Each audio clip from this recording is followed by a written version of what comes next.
সবাই একটা কথাই জানতে চাচ্ছে, নূর আপু আপনার কি হয়েছে? যদি অসুখের কথা নাই বলেন তাহলে ভিডিও কেন পোস্ট করলেন? আসলে হাতে রিপোর্ট আসার আগ পর্যন্ত তো আমি নিজেও জানতে পারিনি আমার কি হয়েছে, তা আপনাদেরকেও জানাতে পারিনি। আবার অনেকে তো মহা খুশি আমার অসুস্থতা দেখে, তাদের কমেন্টগুলো পড়লেই বোঝা যায় তারা কত পরিমাণ খুশি। তারা আরো খুশি হয়ে যাবে আমার কি হয়েছে এরা জানার পর। এই জন্যই জানাতে ইচ্ছে করে না যে আমার কি হয়েছে। আর আমরা না এই মানুষগুলোর কাছে দোয়া চাই না, দোয়া তো চাই তাদের কাছে যারা আমাদেরকে মন থেকে ভালোবাসে। এই যে এখন যারা ভিডিওটা দেখতেছেন তারা হয়তো বা অনেকে আমার আইডি চেক করেছেন আমি নতুন কোনো ভিডিও দিয়েছি কিনা, আমি সুস্থ হয়েছি কিনা, বেঁচে আছি কিনা, মরে গেছি কিনা। একটা পরিবারের মতো হয়ে গেছে আপনাদের সাথে আমাদের সম্পর্কটা। ভালো মন্দ সবকিছু আপনাদের সাথে শেয়ার করি। অসুখ হলে একটা ভিডিও পোস্ট করে বলি দোয়া চাই। তাই আমরা অসুস্থ হলে আমাদের পরিবার আত্মীয় স্বজনকে যেমন জানাই, আপনাদেরকেও না ঠিক তেমন জানাতে ইচ্ছে করে, মনে হয় আপনারাও আমাদের আপনজন। এই যে এই মুহূর্তে যারা আমার এই ভিডিওটা দেখতেছেন আমি জানি এখানকার অনেকেই আমাকে ভালোবাসেন আর মন থেকে দোয়াও করেন। আবার এইখানকারই অনেকে বদদোয়া করতেছেন যেন নূরের অসুখ কখনো ভালো না হয়, এই অসুখ যেন নূরকে কবর পর্যন্ত নিয়ে যায়, সেজন্য মারা যায়। তাও মনে মনে না, প্রকাশ্যে। আপনার কমেন্টগুলো পড়েন তাহলে বুঝতে পারবেন। আমার উপর নাকি কারোর অভিশাপ লাগছে, পাপের ফল উচিত শিক্ষা হয়েছে, আল্লাহ বিচার করছে, সুযোগ পাইয়া যা নয় তাই কমেন্ট করে যাচ্ছেন আপনারা। আর এই রোগটা তো আমার বিয়ের আগে থেকেই ছিল, তখন হসপিটাল ভর্তি ছিলাম। বলেন তখন কারো অভিশাপ লেগেছিল? আচ্ছা আপনারাই বলেন তো, এই যে কিছুদিন আগে উত্তরা মাইলস্টোন স্কুলে বিমান দুর্ঘটনায় শত শত মাসুম বাচ্চা মারা গেছে, তারা কি খুব বড় পাপ করেছিল? তাদের উপর কি অভিশাপ পড়েছিল? আর অভিশাপটা কি আপনারা দিয়েছিলেন বলেন তো? আপনাদের নিজেদের চোখে দেখা কত কত ভালো মানুষের কত কঠিন কঠিন রোগ হচ্ছে, আপনারাই তো বলেন। আল্লাহ ভালো মানুষগুলারে বেশি অসুখ দেয়, বেশি বিপদ দেয়, খারাপ মানুষগুলা দিব্যি ভালো থাকে। আর আপনারা এটাও জানেন যে একটা সংসার ভাঙার পিছনে স্বামী স্ত্রী দুজনেরই হাত থাকে, দুজনেই দায়ী থাকে।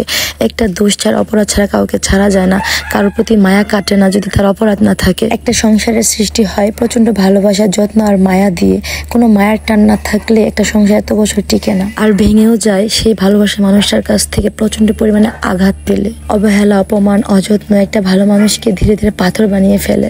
শখের মানুষের কাছ থেকে প্রচন্ড পরিমাণে আঘাত পেলে একটা মানুষ তাকে ছেড়ে চলে যায়। এই যে যারা আমার এই কথাগুলো শুনতেছেন তারা বুকে হাত দিয়ে বলেন তো, আপনারা কি ভালো আছেন? আপনারা কি সুখে আছেন, শান্তিতে আছেন?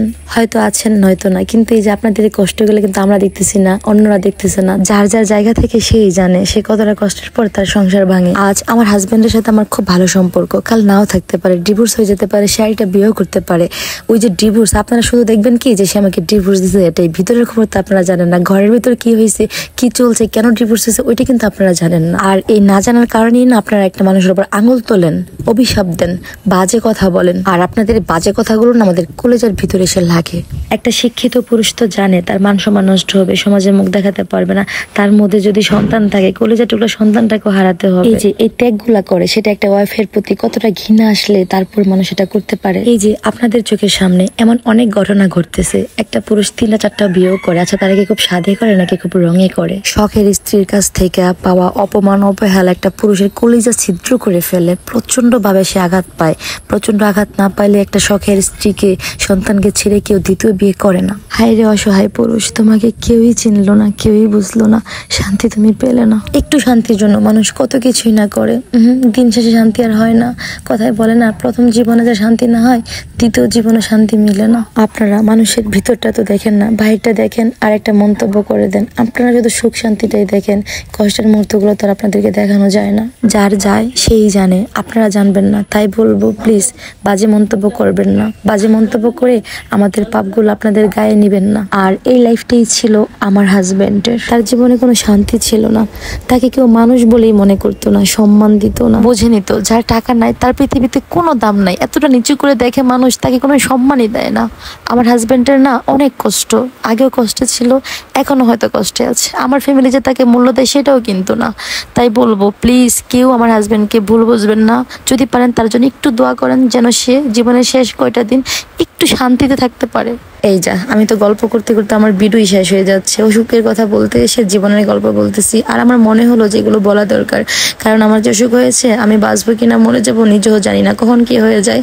তখন তো আপনাদের সাথে এই কথাগুলো শেয়ার করতে পারবো না, তাই শেয়ার করলাম যেন আপনারা ভুল না বুঝেন, খারাপ না ভাবেন। এখন আসি আমার অসুখের কথায়। আমার এই অসুস্থতাটা যদি আপনাদের সাথে শেয়ার করি হয়তো আপনাদের উপকারও হতে পারে, আগে থেকে সতর্ক হয়ে যেতে পারবেন। আজ থেকে প্রায় 5-6 মাস যাবত আমার কোমরে আর তলপেটের ডান পাশে প্রচন্ড ব্যথা হতো। ডক্টরও দেখাইছে, আপনারা আমার অনেক ভিডিওতে দেখেছেন, আমি হসপিটালে এক্সরে করানো হচ্ছে, কিন্তু কোনো রোগ ধরা পড়ছিল না যে কি হয়েছে। আমি ভাবছিলাম কি জানেন, একবার আমি ধান খেতে পড়ে গিয়েছিলাম, হয়তো সেই পড়া থেকে কোমর ব্যথা, সেটাই শুধু ডক্টরের কাছে যা বলতাম আমি পড়ে গেছিলাম পড়া থেকে কোমরে ব্যথা পেয়েছে, ওষুধ দেন। ডক্টর ওষুধ দিত, 1 মাস 2 মাস পর পর আবার ব্যথা দেখা দিত, কিন্তু পুরোপুরি জানতে পারতাম না। সবাই বলতো কি পড়ে গেছো তো এই ব্যথা সারবে না, সারা জীবন থেকেই যাবে। আমিও মনে মনে ভেবেছি হয়তো আমি পড়ে গেছি, সেই ব্যথাটাই কোমরে রয়ে গেছে, আসলে কিন্তু সেটা না। আজকে 4 থেকে 5 দিন হলো আমি আমার বাবার বাড়িতে বেড়াইতে আসছি, তো গতকালকে এত পরিমাণ পেন উঠছে, ব্যথা উঠছে হঠাৎ করে, তলপেট থেকে শুরু কইরা আমার এই যে পেটের ডান পাশ, কোমর, কিডনি নিচ পর্যন্ত ব্যথা, এত পরিমাণ ব্যথা। ওই যে একটা মা যখন নর্মালি সন্তান ডেলিভারি দেয় ঠিক তখন যেই ব্যথাটা হয় না, প্রসব যন্ত্রণা, সেম ওই যন্ত্রণাটা আমার হচ্ছিল। মানে 5 মিনিট পর পর প্রস্রাব পায়খানার ব্রেক, ওয়াশরুমে যাচ্ছি, মা বাবা বোন নানু এরা সবাই খুব ভয় পেয়ে গিয়েছিল। এরা তো সারা রাত ঘুমায়নি, আমার এই অবস্থা থেকে কান্না শুরু করে দিয়েছিল। আর আমার হাজবেন্ড তো ঢাকা ছিল, সে যখন শুনেছে সে ওইখান থেকে আর ঘুমাইতে পারে না, একটু পর পর ফোন দিয়ে খবর নিচ্ছে। তখন ছিল রাত 1টা 2টা, সে যে আসবে এমনও কোনো প্রসেস ছিল না। তো এত রাতে গাড়িও পাওয়া যাচ্ছে না, আমাকে নিজে হসপিটাল যাবে। সকাল 4টা বাজে গাড়ি পায়, গাড়িতে নিয়ে আমাকে ঢাকার দিকে সরোয়ার্দী হসপিটালে নিয়ে যাচ্ছিল। আর আজকে রাস্তাটা এত লং, এত বড়, যেন রাস্তা শেষই হচ্ছে না। আমার এত পরিমাণে পেন উঠছে যে আমি সহ্য করতে পারতেছি না। এক একটা মুহূর্ত মনে হয় এক একটা বছরের সমান। ওই যে দেখা যাচ্ছে কিডনি হসপিটাল, এখানে আসতে হবে জীবনেও ভাবিনি। এতক্ষণে হয়তো অনেকে বুঝে গেছেন আমার কি হয়েছে। হ্যাঁ, আমার কিডনিতে সমস্যা হয়েছে, কিডনিতে পাথর হয়েছে। আর আমি খুব অনিয়মিত খাওয়া দাওয়া করতাম, কখনো সকালে নাস্তা করতাম না, দুপুরে খাইতাম না, রাত্রে খাইতাম, মানে খুবই এলোমেলো আমার লাইফস্টাইল। রাত্রে সজাগ থাকতাম, পানি ঠিক মতো খাইতাম না, খুব অবহেলা, নিজের প্রতি কোনো যত্ন করতাম না, যার ভোগান্তি আজকে ভুগতেছি। তাই সবাইকে বলবো আগে থেকে সতর্ক হয়ে যান, আগে থেকে নিজের একটু কেয়ার করেন। এতক্ষণে হয়তো অনেকেই জেনে গেছেন যে আমার কি হয়েছে। তো যারা আমাকে দেখতে পারেন না, ভালোবাসেন না, আমার খারাপ চান, বদদোয়া করেন, তাদের মনের আশা পূর্ণ হয়েছে, তারা তো খুশি হয়েছেন। আপনাদের নুরাপু এক মরণবেধি রোগের সাথে লড়তেছে। আর কিডনি রোগ নাকি অনেক মারাত্মক একটা রোগ, কিডনি অপারেশন নাকি খুব সিরিয়াস একটা অপারেশন। তো যারা যারা আমাকে ভালোবাসেন, আমার ভালো চান, তারা প্লিজ আমার জন্য একটু দোয়া করবেন যেন আমি তাড়াতাড়ি সুস্থ হয়ে যেতে পারি।